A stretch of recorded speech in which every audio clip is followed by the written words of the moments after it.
ED কাদের? কেন্দ্রীয় সংস্থা। কেন্দ্রীয় সংস্থা বলতে কাদের নিয়ন্ত্রণাধীন? নিয়ন্ত্রণাধীন তো বটেই। কার? অর্থ দপ্তর। কাদের? সেন্ট্রাল গভর্নমেন্টের। সেন্ট্রাল গভর্নমেন্ট কারা চালায়? ভারতীয় জনতা পার্টি চালায়।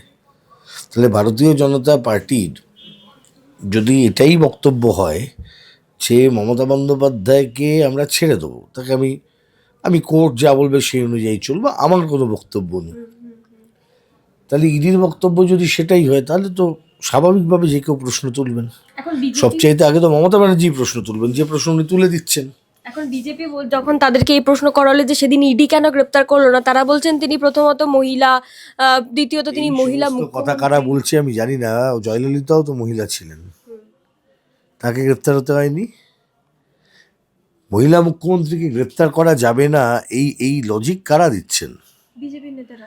যে বিজেপির নেতারা বলছেন তাদের ভারতবর্ষের আইন সম্পর্কে ধারণা কম।